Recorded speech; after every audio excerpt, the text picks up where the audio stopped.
virtually connecting with Penny Robinson at ISOTL 15. Now that stands for the International Society for the Scholarship of Teaching and Learning, and this conference is in Melbourne, Australia. On site is Penny Bentley. So over to you, Penny, and people that are on site there. Can you introduce yourself and maybe say your favourite colour? My name's Penny Robinson and I'm from the ICANN network, and I'm going to say my favourite colour is blue because all of the ICANN clothing is navy blue. Hello. Hi, I'm Penny Bentley. I live in Melbourne, but I'm a PhD candidate at the University of Southern Queensland, and I'm representing the K-12 sector. I'm interested in the scholarship of teaching and learning for secondary teachers, primary and secondary teachers. My favourite colour is, well, it would be one of these, maybe sort of a reddy, pinky colour. Coming over this way. I'm Hazel Jones.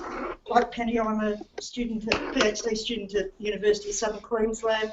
I actually live in Toowoomba, but I'm very much a nomad. I was just saying to someone else that I'm a Pommy Tasmanian, so please forgive me. And I would say my favourite colour is purple. And I'm Bernadette Machir. I live here in Melbourne. I'm a secondary school teacher, but PhD candidate, almost candidate at USQ. And my interest is communities of practice and early career teachers. And now, bear with us while we turn the iPad around to our final one. Well, hello everybody. I haven't done a lot of preparations for this, but my name is Professor Simon Lancaster, and I'm the University of East Anglia's Pedagogical Innovation Ambassador. And I wear a lot of different hats. Yeah, it's a good one, isn't it? I wear a lot of different hats, and I have a lot of different opportunities. I'm also S_J_Lancaster, and a prolific, gratuitous tweeter. So I shall be telling everybody about the experience I'm having now. As I said, it's sprung on me. My favourite colour, since I'm in Australia, is definitely green. Helen, you go.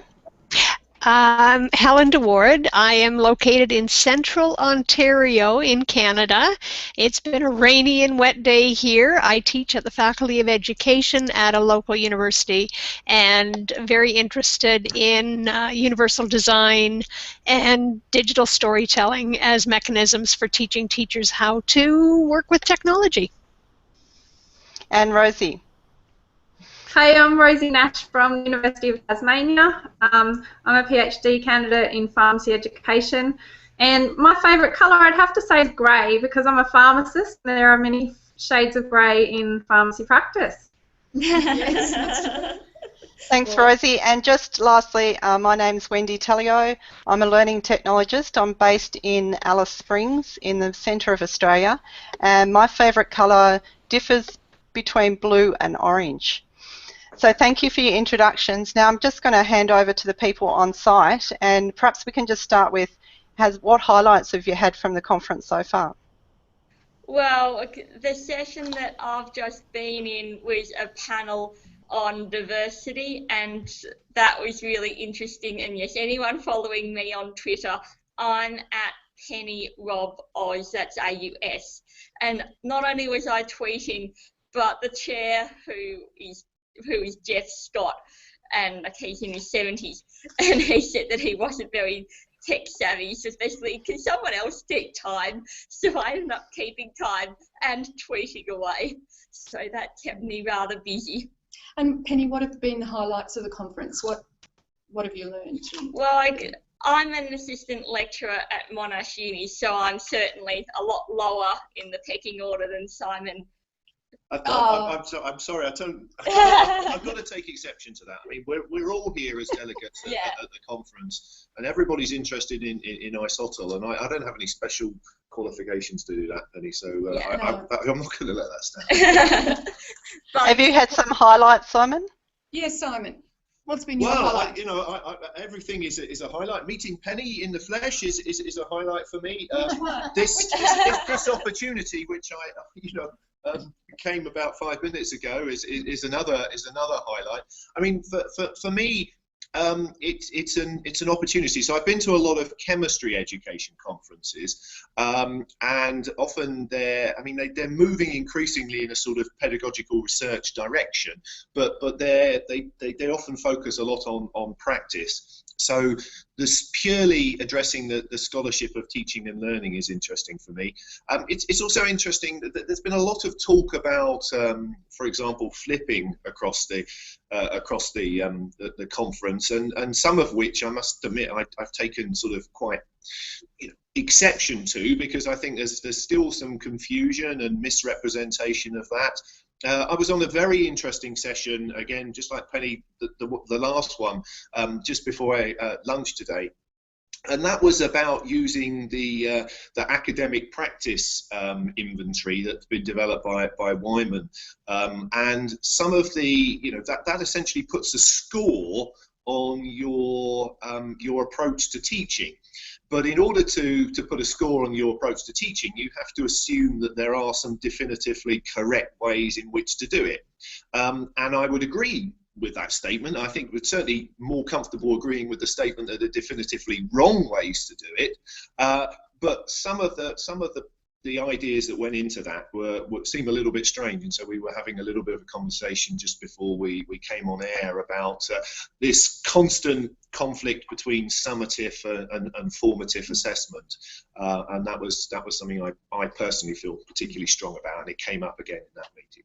Can I interrupt you for a minute, Simon and Penny? And I'm just interested in what the scholarship of teaching and learning is. I mean, there's a whole conference about it here, and I'm illegally here, by the way. I shouldn't.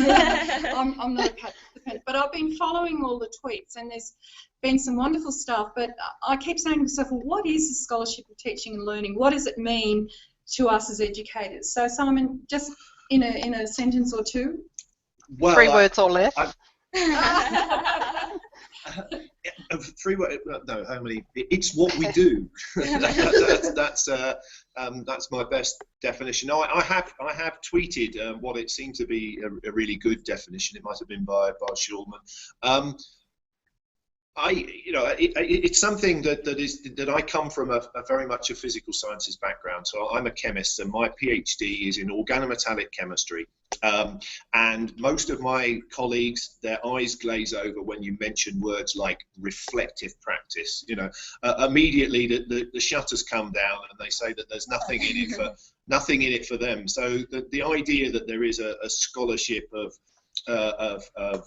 teaching and learning, and again, for me, part of what's very interesting, and we've had discussions on the Learning and Teaching in Higher Education Twitter chat, which happens every Wednesday evening at 8 o'clock GMT. So I've got to put an advert. Yes, no. So that's a great one for the community to get involved in. But we have this discussion regularly, and so I have to the hashtag #ISOTL15 given a definitive textbook definition of what the scholarship of learning and teaching is here. But for me, it's increasingly what I do. It's trying to make sense of my lifetime ambition, which is actually to not just get people passing exams, but to get them understanding some chemistry from a lifetime. I really like that definition, because I think scholarship is another one of those words where people's eyes just glaze over a bit, and so to have it put that simply is really good. But just very quickly, but it's also merging now that we're moving into the digital. So we often hear hence all of the flip or flop. That's right. But we often I talk about open scholarship or network learning or that sort of thing. So the scholarship of teaching and learning is sort of going. There's 2 other aspects to it. There's the digital and the openness, which are all really interesting to explore. And what about you, Penny? What's it to you? Well, of course, I'm still finding my space a bit, because I started working 5 years ago as a fully research assistant, and my title has changed to assistant lecturer at the same pay scale, because I'm now on a teaching and learning contract, because I'm involved with teaching as well as learning. but of course my research is still in public health. My research isn't in education. So earlier this week I was beginning to data clean a data set that's been sitting in my inbox for the best part of a few months, because it had to wait until teaching had finished. So it's very much about your research. So of course, normally I go to conferences and presenting about my research or like public health stuff. And Monash University a couple of times a year has an education seminar all-day event in Building H at Caulfield campus. All of the teaching stuff seems to be in there, just because there's a really good room that can fit about 200 people and has a good catering area as well. So I've been to a few education and things at Monash, but this is my first education conference. So for you, would Scholarship of Teaching and Learning include sharing your practice with others so that they can learn from what you do? And also, because I haven't done any research in education, of course, yes, I presented about the ICANN network, which is a rethink on autism. That's AWE-tism. I presented about the ICANN network, but that was actually presenting students' work, because I was coming here. But I, of course, have mainly been listening to what other people have been doing, but still listening is learning, of course. Absolutely. And we might come back to your presentation too, if you don't mind. Yeah. Bernadette. Okay. And Hazel, what's your experience? What have you learned from the conference, or what's your impression or interpretation of Scholarship of Teaching and Learning? Over to you, girls. Well, Scholarship of Teaching and Learning for me is like academics meeting with each other and sharing practice together, like in a community, and that's what they've been doing at the University of Southern Queensland. Like, for example, the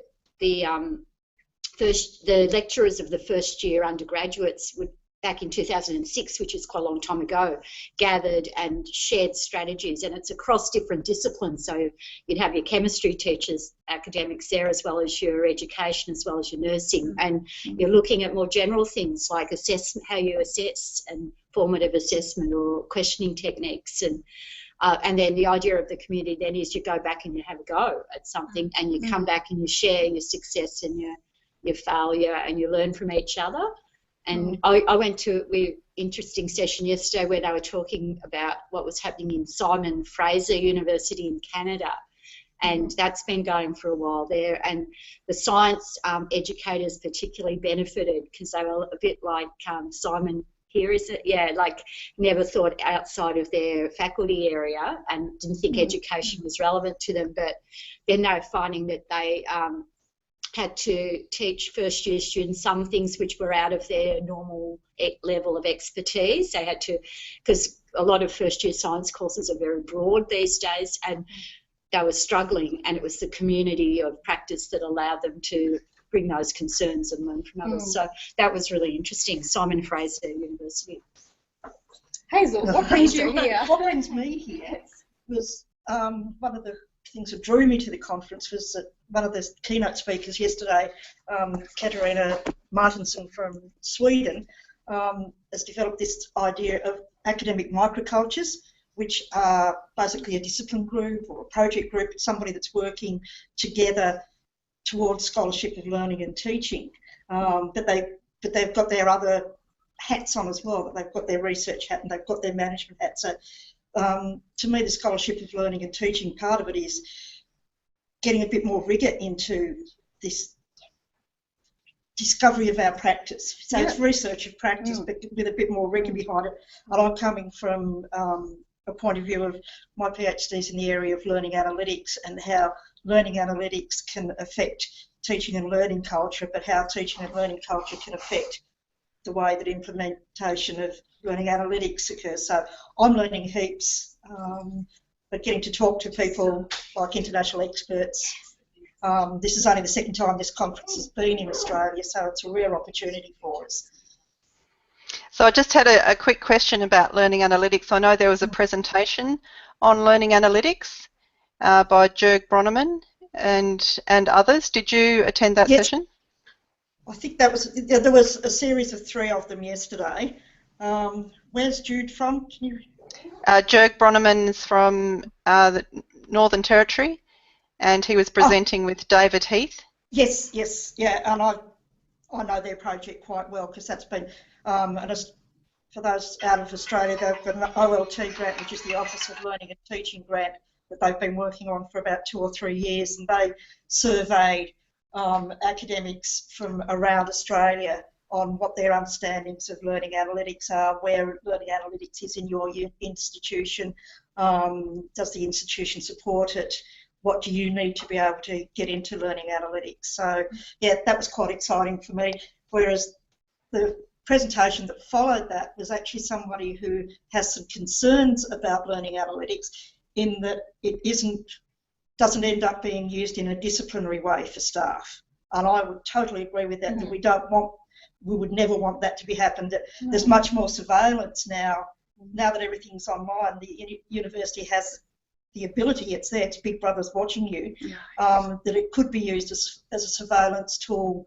And the difference between someone that's teaching in mainly a face-to-face mode who really gets no surveillance of their practice, whereas someone teaching in a fully online mode, now there's just so many opportunities for surveillance, but we don't want it to be surveillance. We want the staff to take the opportunities to use that data to evidence their teaching and learning practice. And also what happens in your learning management system, or the number of times you click on, a student clicks on something or download something, is not a reflection of their learning necessarily. No, it's not necessarily, but it can start to be. It's one indicator.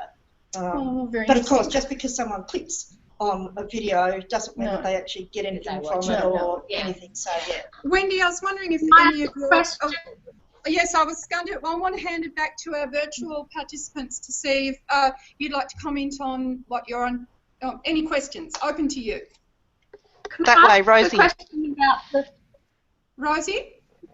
Can I just ask a question about learning analytics, just following on from what was just being said? So has anyone been talking about using the learning analytics to actually help the learners? Because that's something that I'm very interested in. I've constructed a traffic light report where our students self-assessed against their profession's competency standards. And then we mapped every summative assessment task to the competency standards, and basically stitched together the students' results in those summative tasks and gave them a report which showed them, alongside their self-assessment, their actual summative assessment as per the educators. And I just wonder, are people talking more about using assessment results and analytics to help the actual learners to get insight on how well they're tracking towards their end goal, and what are people finding? Because I found a massive disconnect in what the educators were saying based on the assessment as to what the student self-assessment was. So I just wondered what you guys have heard. Yeah, certainly at this conference there's very little, but I don't know that it's necessarily the right format for it, because here people are talking much more, yes, the end product is student learning outcomes and student satisfaction, but it's more, a lot of it's the scholarship of teaching that leads to the scholarship of learning. And I think from what you were just saying, that you're probably way ahead of the game of most universities around the world to be even doing that. So, and because learning analytics is such a relatively new field, it's only been around as such. I mean, teachers have been using information about students for ever. But as learning analytics as a field, it's only been around for about 5 years. So anybody that has been doing research, it's only now that it's starting to filter through to the publications. So there's very little evidence out there as yet of actually what is happening. I think you're going to see a tangential take-off soon. I'm moving the iPad over onto me to make the comment that I've just finished teaching a subject that had over 450 students, and we had, so we're talking 20 tutorial 1 and 21 tutorial 2s. One was epidemiology and one was biostatistics, but we didn't want the students to say, I'm going to epi or I'm going to biostats. So we called them tutorial 1 and tutorial 2. but the thing was that attendance at these tutorials wasn't compulsory. So there was one week where I had only 3 of my 20 students in the tutorial. But it'll be interesting after all of the marks have been accumulated and we've finalised the marks to look at marks versus tutorial attendance, because I had one student on my roll who only actually turned up for about 5 minutes between tutorials in the week just before the assignment was due to ask me a few questions. And then I didn't see you again.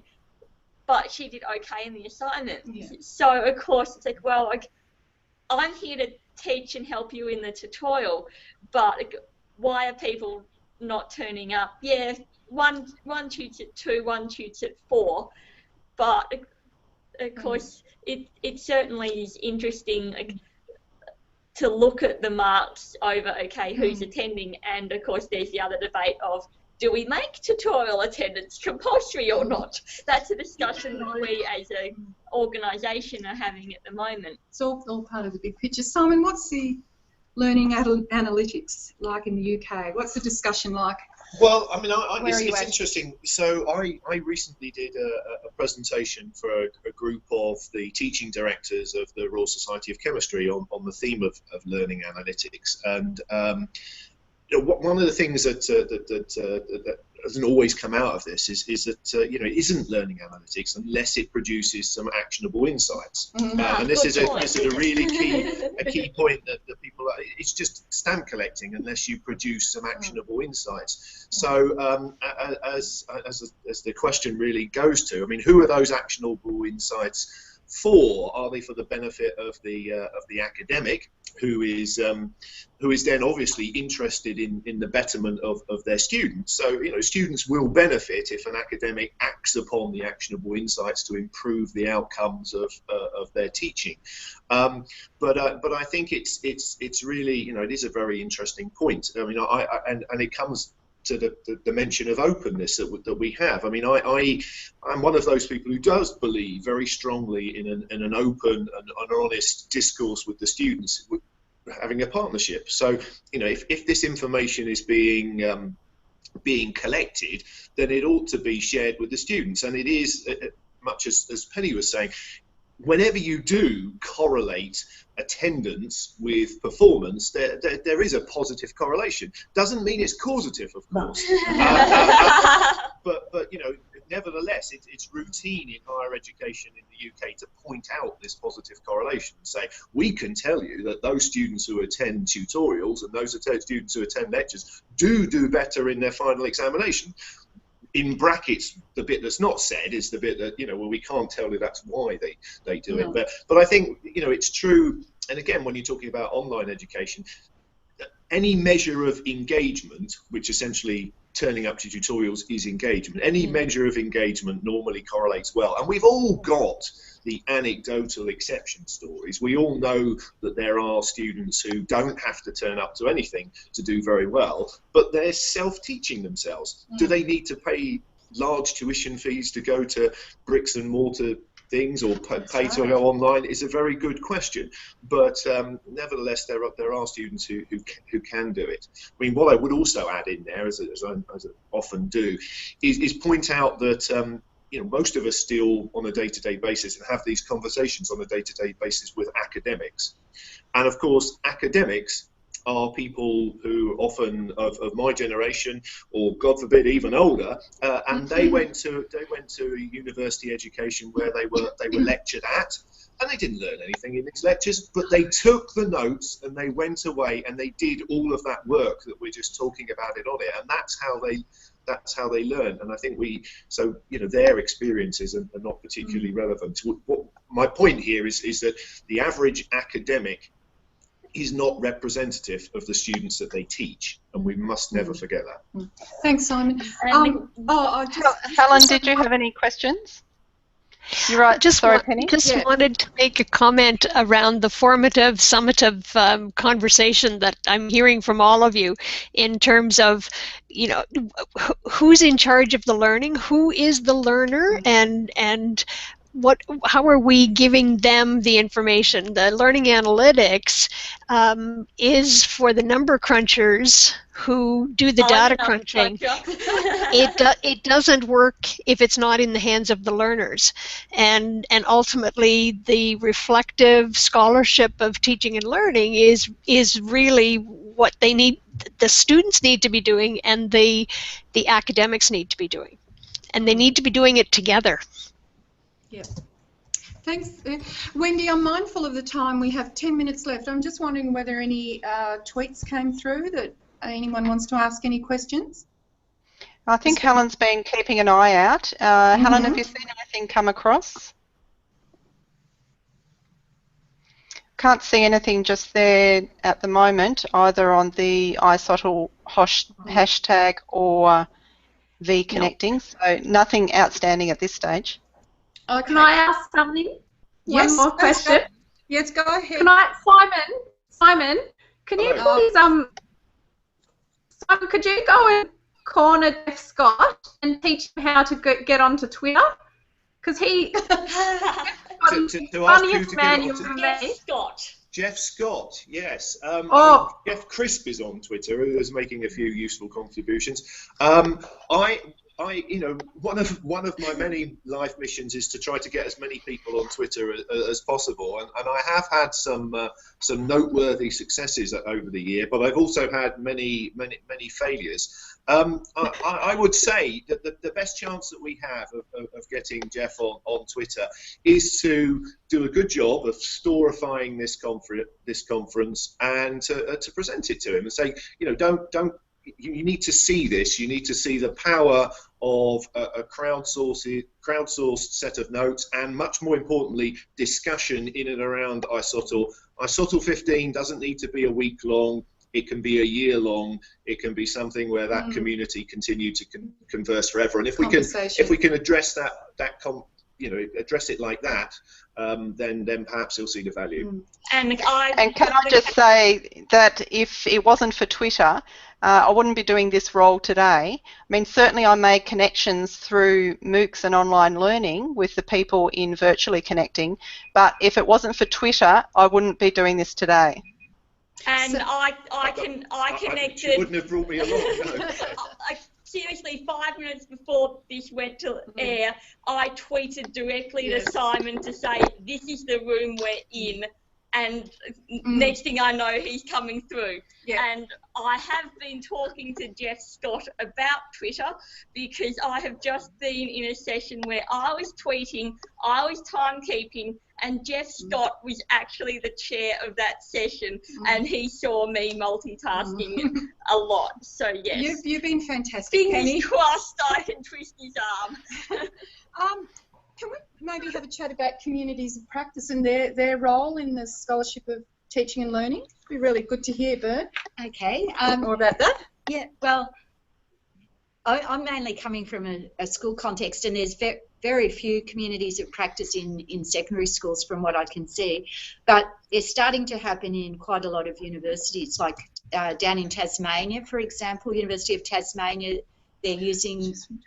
Oh, really? Yeah. So I heard a speaker from Tasmania talking about how their communities are working, and that they don't need to necessarily go on for years and years. The communities, like they have a domain that interests the participants, and there's different types of communities, but the best ones are voluntary. That it's not forcing people to be there, and the voluntary means that people are passionate about what they do. But you do need a champion. You do need like a person higher up to support you. They don't have to come, but they need to say, this is good for you to do, and maybe give you time to do it.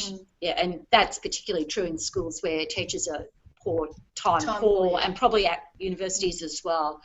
But yeah, I think it's a way of bringing in early career people as well, and sessionals, and the person who facilitates the community, and you do have a couple of key people like that, but that doesn't have to be the most senior person. It could be someone else. So the communities of practice for content, discussing content, or reflecting on your practice or problem solving, Teaching strategies, I would say. Yeah, like I said before, you don't necessarily want to do it in faculties because you end up just turning it into a meeting, and a meeting's really different from a community.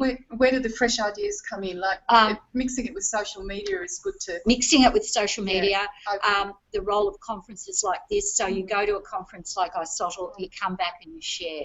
Because not normally when you go to a conference, you come back and you just keep it to yourself. Doesn't go in the top and drawer. It does, and it goes on in the filing cabinet, and that's it. Whereas the conferences feed into back to the community. But the beauty of the community, it's in your local context and your students and your people. The localness of it is very important, really. And I guess that's another advantage of Twitter, because I've got lots of students. I've got lots of my students following me on Twitter, and I'm sure Simon's the same. But of course, Wags, Peter Wagstaff from Monash Uni, who everyone nicknames Wags, he actually made the remark to me at lunchtime as we're all inhaling food at the beginning of lunch, and of course I was coming to do this, so I had to eat super fast. He basically said, I know that if you're going to a session at the conference, I can go to something else because I'll keep line with that session via Penny's Twitter, which is a good compliment. That's good. Yeah. All right, look, I think we're going to have to start winding up, Wendy, because these wonderful people have to go back to the next session at 2 o'clock. No problem. Yep. Is there any just final comment from you and virtual participants, and then we'll just sum it up from this end? Well, I'd just like to say thank you very much for participating today, and I just hope that there's some really good highlights of what's left of the conference. And I really like that point about the community of practice, is that the point of the community is that it... Don't worry. Just leave it. Oh no, not in the wrap-up. There we are. No, that's all right. We can still We're hear back. you. Okay, good. We had an iPad glitch again. Back to front though. I'm on the other side of you now. It looks okay from this end. So enjoy the rest of the conference. Thank you. Thank you. It was really nice to meet you. Yeah, you too. And I'd like to do a quick plug for the ICANN network, which is a rethink on autism, making autism mean I can, not I can't. I'll be tweeting away, so you can catch up on what ICANN does later. Good on you. I just want to say one little thing, is that I'm interested in the conversation that the teachers are having, secondary K-12 teachers are having online, and I love the conversation, but so often it ends in, well, I'll just say ends in tears, because the conversation gets a bit too personal. Rather than us critiquing our work, it becomes critical, and then it stops. And I think part of the scholarship of teaching and learning may be us learning how to use social media for the benefit of our scholarship and our professional identities and all those sorts of things. Anyway, I'll just hand over to Simon just for a quick wrap up, and then we'll call it quits. A wrap up, right? A fresh challenge to add to the others. The image is, I'm trying to make sure that I do the opposite in order to appear in the middle of the screen. Well, I'd like to thank the respective Pennies and everybody else for giving me the opportunity to be involved with this. I don't feel like anything's wrapped up, quite honestly. We've had a series of very interesting, productive conversations. We'll continue to have those on Twitter. The conference continues. Our relationship with my newfound Pennies will continue, and I look forward to seeing you all in the future. So there you go. Thanks, Simon. Quick wrap up, Penny. I also have found it interesting just seeing how virtually connecting works, because sometimes you want to go to a conference, but because of teaching commitments or it being the other side of the world or the other side of the state, you just can't make it. So it's interesting to see how technology might enable more people to connect, and in different ways in the future as well. Absolutely. Thanks, Penny. And Hazel and Bern, quick wrap up. Well, first time I've ever done this sort of thing, but yeah, it's great. I'm just wondering, where are you coming from? Like, Is it in Australia that you Where are? are you, Wendy? I'm hosting this particular hangout, and I'm based in Alice Springs.